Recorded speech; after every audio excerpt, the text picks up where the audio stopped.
Biblia en la epístola a los Romanos, capítulo 1. Romanos capítulo 1, versículos 16 en adelante. Vamos a ver hasta dónde llegamos hoy. Romanos 1, 16. Dice allí: porque no me avergüenzo del evangelio, porque es poder de Dios para salvación a todo aquel que cree, al judío primeramente y también al griego. Porque en el evangelio la justicia de Dios se revela por fe y para fe, como está escrito: mas el justo por la fe vivirá. Y entonces continúa desarrollando esa idea ya desde otra perspectiva, y dice: porque la ira de Dios se revela desde el cielo contra toda impiedad e injusticia de los hombres que detienen con injusticia la verdad. Porque lo que de Dios se conoce les es manifiesto, pues Dios se lo manifestó. Porque las cosas invisibles de Él, de Dios, su eterno poder, su deidad, se hacen claramente visibles desde la creación del mundo, siendo entendidas por medio de las cosas hechas, de modo que no tienen excusa. Pues habiendo conocido a Dios, no le glorificaron como a Dios, ni le dieron gracias, sino que se envanecieron en sus razonamientos, y su necio corazón fue entenebrecido. Profesando ser sabios, se hicieron necios, y cambiaron la gloria del Dios incorruptible en semejanza de imagen de hombre corruptible, de aves, de cuadrúpedos y de reptiles. Por lo cual, es decir, como consecuencia de esa actitud y de esa postura, por lo cual también Dios, esta es la reacción de Dios a esa actitud, los entregó a la inmundicia en las concupiscencias de sus corazones, de modo que deshonraron entre sí sus propios cuerpos, ya que cambiaron la verdad de Dios por la mentira, honrando y dando culto a las criaturas antes que al Creador, el cual es bendito por los siglos. Amén. Lo voy a dejar allí, y quizás tendremos ocasión de hacer mención de algunos de los versículos que siguen, pero para economizar tiempo, ustedes recordarán que el domingo pasado les dije que iba a continuar con el tema de Romanos. Hace unas semanas atrás el Señor me llevó a detenernos en el capítulo 8 de Romanos. No era mi intención cuando comencé a predicar sobre el tema inicial de continuar con Romanos. Solamente quería tocar un texto de allí, pero viendo lo hermoso de ese capítulo 8 y la coherencia de ese capítulo, el Señor nos dirigió a 4 sermones en torno al capítulo 8, y me di cuenta de que hay tanta riqueza en la epístola a los romanos y tanto potencial para instruir al pueblo de Dios sobre verdades esenciales de la fe, que decidí entonces continuar, y entonces he ido hacia atrás al principio. Y en los próximos domingos, según el Señor me dé la oportunidad, voy a estar trabajando con ustedes diferentes textos del libro de los Romanos para continuar nuestro proceso de aprendizaje de estas verdades tan importantes que traza este maravilloso libro. Entonces comencé el domingo pasado leyendo en los versículos 16 y 17. Estos dos versículos, 16 y 17, son como el resumen de todo lo demás. Lo que sigue después de esos dos versículos es simplemente un desarrollo de esa idea esencial que se plantea en los dos versículos 16 y 17. Todo lo demás es elaboración El apóstol Pablo era un hombre muy altamente educado y como un erudito intelectual que era, él establece su tesis, establece la esencia de lo que él va a desarrollar, de su conferencia o de su tratado, y entonces lo desarrolla punto por punto. Es decir, que lo que ustedes están leyendo aquí en el versículo 16 y 17 es como la totalidad de todo este libro tan complejo que se considera la joya máxima de la teología cristiana.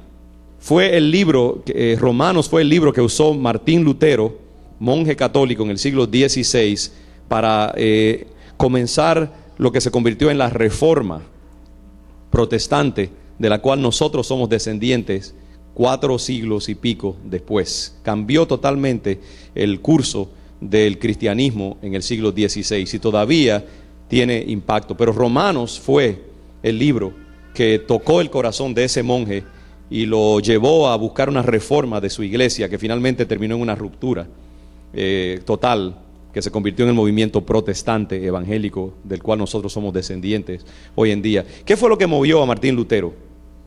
¿Qué fue lo que provocó el choque entre lo que él leyó y lo que representaba a la iglesia en ese tiempo? Una idea revolucionaria, la idea de que la salvación es por la fe solamente, y no por las obras, ni por ningún rito que usted haga, ni la afiliación con un grupo o una iglesia. Simplemente creerle a Dios lo que Él dice. Y por eso es que aquí Pablo, cuando usted dice, mire, no me avergüenzo del evangelio porque es poder de Dios, ¿para salvación a quién? Una pregunta allí, ¿es salvación a todo el mundo? ¿Es salvación simplemente? El evangelio es para que toda la creación, todos los hombres y mujeres de todas las naciones, de todas las épocas sea salva y sin discriminación alguna. Uno quisiera que fuera así, pero no es así. Dice, ¿para salvación a quién? ¿Para salvación a quién? A todo aquel que cree. Lo cual quiere decir que si una persona no cree en el evangelio, no recibe la salvación para la cual el evangelio fue destinada. Y eso es bien importante. Entonces Pablo, dijimos el domingo pasado que él deseaba anunciar el evangelio a los romanos por una sencilla razón. Dice, porque yo no me avergüenzo. En Roma los cristianos eran perseguidos, eran avergonzados y denigrados, y Pablo decía, yo no me avergüenzo de predicar el evangelio, porque yo sé lo que el evangelio es poder de Dios. ¿Por qué nosotros compartimos el evangelio con otras personas? No es porque creamos que somos mejores que nadie o porque somos insensitivos a las creencias de los demás. Es porque nosotros estamos convencidos que en el evangelio hay algo que no hay en ningún otro concepto humano. Es el poder, la energía de Dios. La gracia de Dios se expresa a través de las verdades y las enseñanzas del evangelio. ¿Y qué es el evangelio? Buenas nuevas. La palabra griega evangelion quiere decir eso precisamente, buenas nuevas, buenas noticias. ¿Y cuál es la buena noticia? De que el hombre ya no tiene que estar en enemistad con Dios por su pecado. De que ya Dios no está necesariamente airado con el hombre. De que ninguno de nosotros ya tiene que perecer en su pecado. Porque ya Dios abrió un camino y proveyó un medio para que el hombre y Dios sean reconciliados, y ese camino es Cristo Jesús. Hay salvación, hay oportunidad. Usted ve, el hombre cuando está sin Cristo está condenado, está desprovisto de toda esperanza. Anoche, mientras yo predicaba aquí al grupo en inglés, hablábamos acerca de eso, de que cuando uno está sin Dios, hay una serie de cosas que suceden. Por ejemplo, el apóstol Pablo en Efesios dice que en el capítulo 2, vamos a ver en el versículo 11, dice, por tanto, acuérdense de que en otro tiempo, ustedes los gentiles, en aquel tiempo estabais sin Cristo, alejados de la ciudadanía de Israel, ajenos a los pactos de las promesas, sin esperanza y sin Dios en el mundo. Esa es la condición del hombre que está sin Cristo, la mujer que está sin Cristo. Está perdido. está sin esperanza, no tiene acceso a Dios, no puede comunicarse con el Creador. Por eso es que los cristianos insistimos en la persona de Jesús, porque nosotros, la Biblia nos ha dicho que el único que puede traer al hombre a Dios y efectuar reconciliación entre Dios y el hombre es Jesucristo. No es porque nosotros creamos que somos mejores que nadie, o que el islamismo o el budismo o el hinduismo o las demás religiones del mundo, no es como que nosotros estamos por orgullo diciendo nosotros somos mejores que ustedes. Es simplemente que el libro al cual nosotros nos hemos sujetado nos dice que solo en Cristo hay salvación y esperanza para el hombre, que el hombre sin Cristo está perdido y que solo Cristo lo puede sacar de su perdición y darle salvación y vida eterna. El Señor Jesucristo mismo lo dijo: yo soy el camino y la verdad y la vida, y nadie viene al Padre si no es por mí. Y también dijo que todos los que vinieron antes de Él eran ladrones y salteadores. Eso no lo digo yo no me atrevería a decir eso. Lo dijo el Señor Jesucristo con palabras bien. Ahora, uno tiene dos opciones. Uno, o dice, eso no lo dijo Él, yo no lo quiero creer, y eso yo lo neutralizo y lo borro del Evangelio, como si uno tuviera el derecho de escoger lo que uno quiere de la Biblia. O uno dice, bueno, es lo que dice la palabra y yo me sujeto a la palabra, así que tengo que creer eso también. El caso es, hermanos, que Pablo se sentía bien apegado al Evangelio y lo anunciaba donde él podía, porque el Evangelio es poder para salvar a la gente, para sacarla de su oscuridad y su tiniebla. Toda persona que está sin Cristo está en oscuridad y en tinieblas. Como vimos anteriormente, el hombre carnal, el hombre sin Dios, está sujeto al mundo, sujeto a la carne y sujeto a Satanás. Tres cosas, es esclavo. Y el único que puede redimir, ¿qué quiere decir la palabra redimir? Quiere decir comprar de la esclavitud a una persona. ¿Cómo nos compró Cristo? A través del derramamiento de su sangre en la cruz. La sangre de Cristo, su vida, fue el pago que recibió la justicia de Dios por nuestros pecados. Entonces Pablo, entendiendo eso, dice: yo estoy feliz y orgulloso de anunciar el Evangelio, porque yo sé que el Evangelio es poder para la salvación de todo aquel que cree. Antes de que tú puedas recibir el poder de Dios en tu vida, antes que tú puedas usar de las bendiciones que hay en la palabra del Señor, todas las promesas, toda la vida que hay en Jesucristo, todo el potencial que ofrece la palabra de Dios, antes de que tú puedas tener diálogo con Dios, tú tienes que creer lo que Dios ha dicho en su palabra, que Jesucristo es el Hijo de Dios, que vino al mundo en la carne, que murió en la cruz por tus pecados y que fue resucitado al tercer día. Y que si tú crees que Jesús es quien Él dice que Él es, entonces tú puedes ser también adoptado y ser hecho hijo de Dios. La palabra dice que a los que le recibieron, a los que creyeron en su nombre, les fue dada potestad de ser hechos hijos de Dios. Esa es la esencia del Evangelio, hermanos. Y por eso Pablo dice: no me avergüenzo de ese Evangelio. ¿Sabe? Pablo era muy insistente en que el Evangelio es ante todo un asunto de poder, de energía, no de palabras. No es una teología, no es una serie de enseñanzas. Eso no es lo que salva. Lo que salva es el poder de Dios en tu vida por medio de la presencia del Espíritu Santo. Cuando nosotros oramos por el hermano Eloy esta mañana, nosotros estábamos estableciendo contacto con el poder de Dios. Yo podría pararme aquí simplemente a predicarles un tratado religioso, teológico, y usted irse a su casa igualito que como entró. Pero lo que hace este tiempo que usted está invirtiendo valioso es que usted está teniendo contacto con el Espíritu Santo por medio de la adoración, de venir al frente y orar, o de recibir oración, de escuchar la palabra del Señor. Todo eso está liberando un poder que está teniendo impacto sobre su vida y está limando las asperezas y las contaminaciones de su vida. El Evangelio es poder, por eso tenemos que buscar siempre más y más el poder de Dios en nuestras vidas. Y dice que el Evangelio es poder para todo el mundo, para el judío, dice, y para el griego. ¿Qué quiere decir Pablo con eso? los judíos ya estaban bien cerca de la salvación porque tenían la escritura, tenían la revelación de Dios, eran el pueblo escogido de Dios, pero se habían corrompido y creían que era mejor que todo el mundo y habían perdido el contacto con el Espíritu de Dios.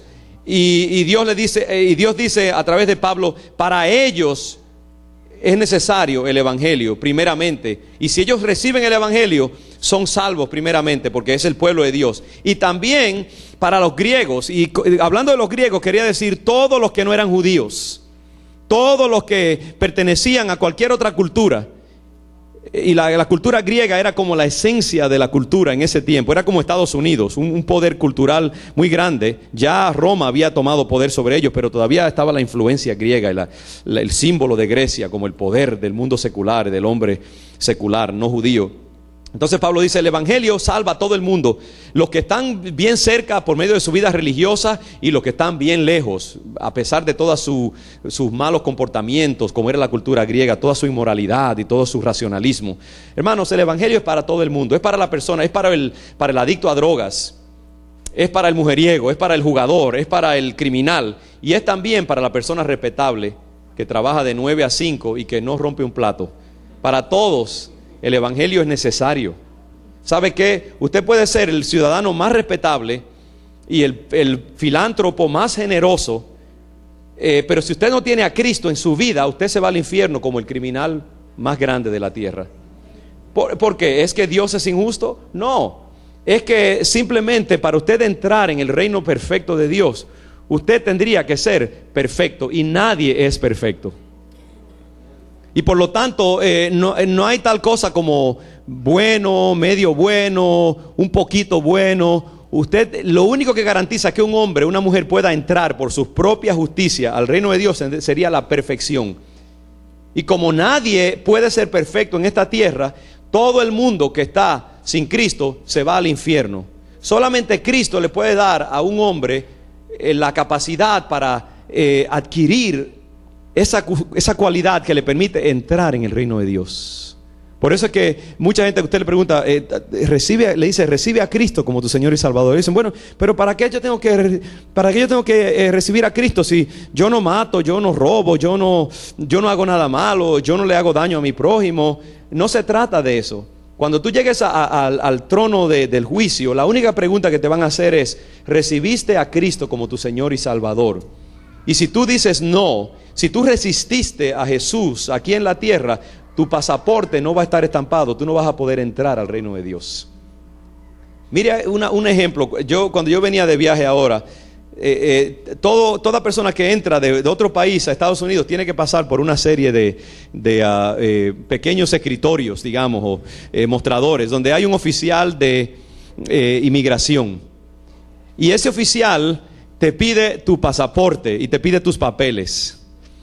Ahora, lo único que te va a permitir a ti entrar oficialmente a esta nación o cualquier otra nación es que tus papeles estén en orden. Tú necesitas o una visa de Estados Unidos o un carnet de ciudadanía o de residencia. Ahora imagínate una persona que se pare allí ante ese mostrador de un oficial de admisión y le diga, ¿dónde están tus papeles? Y dice, bueno, yo no tengo papeles, pero soy una persona honesta y este país me puede usar porque yo tengo conocimientos de ciencia y de otras cosas y soy un buen ciudadano y yo prometo que voy a respetar las leyes. Y en mi país la gente dice que yo soy la persona más respetable que hay en toda la nación. El oficial le va a decir, lo lamentamos mucho, si usted no tiene sus papeles en orden, usted no puede entrar a esta nación. ¿Verdad que sí? Y es así mismo con respecto a entrar al reino de Dios. Lo único es sus papeles en orden. ¿Y quién puede estampar? Cristo Jesús, la sangre de Jesús. Tiene que haber una gota de sangre en tu pasaporte para tú entrar al reino de Dios, la sangre de Cristo. Y por eso es que nosotros tenemos que anunciar el evangelio, porque es poder para, no importa quién sea bueno o muy malo, si no está en Cristo no tiene la salvación. Ahora, por eso es que la salvación, hermanos, es algo de fe. Aquí dice que la justicia de Dios, porque el evangelio de la justicia de Dios se revela por fe y para fe. En el griego original la idea es más bien de fe a fe, o de fe hasta fe. Lo que quiere decir es que el evangelio es desde la A hasta la Z un asunto de fe, de creerle a Dios. Por eso es que yo no creo mucho en estar argumentando con la gente acerca del evangelio. Para mí, yo trato de discernir si una persona quiere creer o no, si está dispuesta a creer. Yo le doy un tiempecito y trato de ayudarla con algunos argumentos, y yo he estudiado un poco de apologética y tengo mis propios argumentos de por qué yo creo en Jesucristo desde la perspectiva racional. Pero cuando yo discierno que una persona quiere entrar en un argumento conmigo y que como que convénceme de que lo que tú me estás predicando es verdadero, y cuando yo veo ya una resistencia y una especie de altanería racional en esa persona, yo dejo de hablar y me voy por otro camino, o simplemente le digo, mira, en otro momento quizás podemos continuar, o voy a orar por ti, déjame orar por ti, o lo que sea.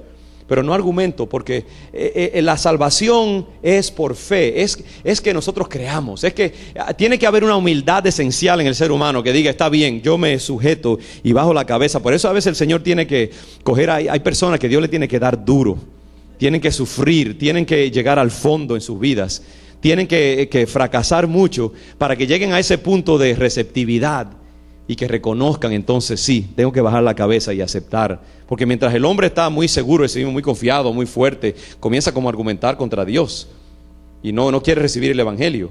Entonces el evangelio es por fe, uno tiene que creerlo. Yo le digo a la gente, eso es como, alguien ha dicho que es como saltar al vacío. Hay mucha gente que está, creo o no creo, y usted lo ve que vienen a la iglesia y llevan años y todavía no entregan su vida al Señor. Usted lo ve que todavía su corazón por dentro está erguido. Todavía no han dado ese paso, no tienen esa humildad en su rostro de la persona que finalmente ha bajado la cabeza ante el señorío de Cristo. Y uno le pregunta, ¿y por qué no te entrega? Bueno, es que estoy esperando a ver si. Porque todavía no estoy convencido. Y eso es como la gente antes de meterse al agua. Usted ha ido aquí a las playas frías de Estados Unidos en el verano, ¿verdad? Y usted mete el dedo gordo y saca de una vez porque hace frío. Y después mete 4 dedos y más rápido lo saca porque hace frío. Y si usted está allí pensando, me tiro o no me tiro, nunca lo va a hacer. Usted tiene que tirarse allí y sufrir por 2 segundos y ya, pasó la agonía y ya se metió. Así es el evangelio. Uno tiene que saltar. Y entonces cuando tú estés adentro del evangelio, muchas cosas que antes tú no entendías, las vas a entender perfectamente bien. Porque al evangelio se entra así, es por fe. Por eso dice que la justicia de Dios, es decir, la justificación que Dios le da al hombre por medio de Jesucristo, se revela por medio de la fe en lo que Dios ha declarado. Porque él dice que el justo por la fe vivirá. El evangelio es un asunto de fe. Nosotros tenemos que vivir por fe, creerle a Dios. Cuando estemos en problemas, le seguimos creyendo a Dios. Cuando hay enfermedad, le seguimos creyendo al Señor. Cuando vienen las pruebas, las dificultades, seguimos creyendo en el Señor. Porque el justo vive por la fe. No es por obras, no es por circunstancias, no es por lo que tú veas, no es por lo que te digan, no es por lo que tú sientas. Es por fe solamente. Es simplemente que tú decides creer que lo que Dios ha dicho en su palabra es verdad. Y como Job, tú dices, aunque él me mate, yo seguiré creyendo en él. Esa es la carta final que se juega el creyente. El justo por la fe vivirá. Esa es la esencia. No es nada que tú hagas tampoco, ¿sabes?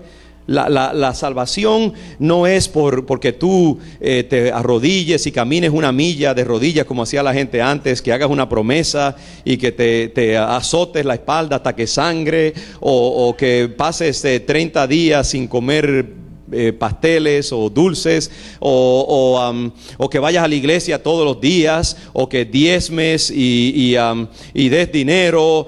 Nada de eso te hace salvo. Todo eso tiene significado una vez que tú eres salvo, pero no hay obras. El evangelio es puramente por creerle a Dios. Por eso que también cuando tú has pecado, si tú le crees a Dios que Cristo te puede sanar y perdonar de tu pecado, también tú eres sano de tu pecado, eres salvo. Te arrepientes y eres salvo. En el cristianismo no hay tal cosa como una persona que se puede salvar haciendo cosas. No es posible. No es porque seas miembro de la iglesia, nada. Lo único que te salva es una relación personal con Jesucristo en tu vida. Y eso es lo que detiene la obra del diablo en tu vida. Es por fe. Todo es por fe. La vida cristiana es absolutamente un asunto de fe. Y el evangelio te anuncia estas cosas. Cuando Pablo dice el evangelio, yo creo que se está refiriendo también a toda la palabra de Dios. Todo lo que está escrito aquí es el Evangelio y las buenas nuevas a la humanidad. Por eso es tan importante que nosotros conozcamos el Evangelio, conozcamos la palabra de Dios, la estudiemos, la leamos, para que esas verdades se puedan apegar a nuestro corazón y hacerse parte de nosotros. Voy a una idea más y con eso voy a terminar entonces, porque vamos a tener la Santa Cena entre un momento. Dice aquí el apóstol Pablo: porque la ira de Dios se revela desde el cielo contra toda impiedad e injusticia de los hombres que detienen con injusticia la verdad. Aquí se introduce un concepto nuevo en la Escritura. En este pasaje es que la ira de Dios. La ira de Dios. Usted sabe que hay círculos cristianos donde la idea de la ira de Dios, no se habla de eso porque no suena políticamente correcto. Porque la gente, por eso es que yo me molesto a veces con muchos cristianos que hablan solamente de Dios como el Dios que acepta, el Dios que ama, el Dios que recibe a todo el mundo, el Dios que no hace diferenciaciones. Hoy en día hay una herejía, tanto afuera como adentro de la iglesia, que ha cortado una parte de la personalidad de Dios y solamente pone a Dios como un abuelo senil que se sonríe con todo y todo lo acepta y todo lo permite, y que para él todo el mundo está bien, todo es aceptable. Y cuando la iglesia dice, pero eso no es lo que dice la palabra del Señor, Dios traza barreras y linderos claros, hay gente que se aira con los cristianos. La idea de que Dios se aira es algo que mucha gente no quiere aceptar. Pero dice la Biblia que Dios es amor, pero ¿qué es que también? Fuego consumidor. Mire, la palabra ira en el griego original es la misma palabra que se usa para orgía. Quiere decir, es una ira, es una flama, es una llama de fuego. La ira de Dios es eso, es fuego, es algo que explota. En Dios hay una capacidad para airarse terrible. Por eso cuando Dios se le aparece al pueblo hebreo en su primera manifestación en el monte de Sinaí, dice que se oían trompetas y había fuego y había truenos, y fue tan terrible esa presencia de Dios que los judíos dijeron: Moisés, vete tú mejor, pero que nosotros no queremos ir allí. Tú habla con Dios y represéntanos y dinos qué es lo que Él dice, pero no nos queremos acercar. Era tan terrible. Hay una ira que Dios siente contra el hombre en este tiempo. El corazón de Dios ama y quiere reconciliación, pero también está airado. Y cuando el hombre resiste a Dios, Dios se aira y se molesta porque es un soberano. Imagínense que uno vaya ante el presidente Bush y comience a tratarlo con demasiada confianza o a insultarlo en su propia Casa Blanca. ¿Cómo va a reaccionar ese potentado? Claro que sí, con ira y con molestia. Y Dios se aira contra la raza humana que resiste la palabra de Dios. Hay una ira de la cual Dios es muy capaz. Y cuidado con nosotros querer relegar a Dios solamente a la bondad y a la aceptación. La ira de Dios se revela desde el cielo ¿contra qué? Contra toda impiedad e injusticia de los hombres que detienen con injusticia la verdad. ¿Sabe? La palabra detener en el griego original, la idea es que aguantan o resisten o se oponen a la revelación de Dios. En este tiempo de la humanidad, por ejemplo en este país y sobre todo en el mundo occidental, hay un tipo de resistencia de Dios que es obstinada, es una resistencia arrogante. Hay un orgullo espiritual que tiene el hombre moderno por todo su poder, toda su ciencia, todo su descubrimiento, todos los objetos que le ha deparado su razón. Y el hombre cada día más y más resiste la palabra de Dios, resiste la revelación de Dios. Y eso hace que Dios se sienta airado. Aquí habla de la impiedad y la injusticia. Impiedad es la palabra asebia, que quiere decir, en inglés una palabra que dice godlessness. Es una actitud de ofensa contra la persona misma de Dios. Es un ataque contra el carácter, contra la persona, contra el señorío, contra la realeza de Dios. Lo contrario de eso es la piedad, que es un respeto y una aceptación de Dios y de una sujeción a Dios. Y la otra palabra, injusticia, se refiere a un comportamiento externo contrario a los valores del Evangelio. Uno es una actitud interna y lo otro es un comportamiento externo. Y contra esas dos cosas la ira de Dios se revela contra el hombre. ¿Y por qué? Porque ellos saben lo esencial de Dios. Saben, hermanos, el hombre en lo profundo de su corazón sabe quién es Dios. No sabe quizá todos los detalles, pero hay cosas que saben. Porque cuando miran la naturaleza y miran el mundo alrededor de ellos, hay cosas que uno entiende. Por ejemplo, en una mañana como esta, linda, en que sale el sol y uno mira el firmamento, como dice ese himno precioso: Señor mi Dios, al contemplar los cielos, el firmamento y las estrellas mil, al oír tu voz en los potentes truenos y ver el sol brillar en su cenit, mi corazón entona la canción: cuán grande es Él, cuán grande es Él. Hay cosas, hermanos, que cuando uno mira la naturaleza, cuando uno mira el orden humano, cuando uno mira un pájaro cuidando a sus pajarillos pequeños, cuando uno mira, no sé, el amor de una madre hacia su hijo, hacia su criatura, cuando uno mira este mundo que está creado para sostener la vida, hay cosas que uno puede derivar de eso. Uno entiende que esto tiene que haber sido creado por un Dios pensante, por un Dios de orden, por un Dios justo, por un Dios de amor y de afecto, por un Dios paternal, por un Dios que ama la vida. Hay muchas cosas, hay muchos valores que cuando uno observa la naturaleza y uno ve el orden de la creación, uno tiene que concluir estas cosas. Y hay algo en la que se llama la conciencia humana que habla de ciertas verdades fundamentales, cierta moralidad que comparten todas las religiones y todas las culturas del mundo. A través de los siglos han compartido ciertas ideas morales, a pesar de todas las diferencias que hay en las religiones. Y todo eso es porque Dios ha escrito en el mundo su estilo, su personalidad. Y hoy en día la humanidad, como la resistía en el tiempo del apóstol Pablo hace 2000 años, hoy en día otra vez la humanidad está volviendo a ese mismo tipo de resistencia racional y están imponiendo sus propios valores por encima de los valores de la palabra de Dios. Y vamos a ver el domingo que viene que todo esto, el apóstol Pablo es como un fiscal que está. Yo voy a pedir a los hermanos si se pueden sentar un momentito, por favor. Ya vamos a terminar, pero tratemos de mantenernos un instante. Ya vamos a concluir y estemos tranquilos un instante, ¿ok? Hermanos, Pablo en este caso es como un fiscal que está haciendo un caso contra el hombre. Vamos a ver en los próximos 2 sermones quizás, que él está construyendo un caso contra la humanidad.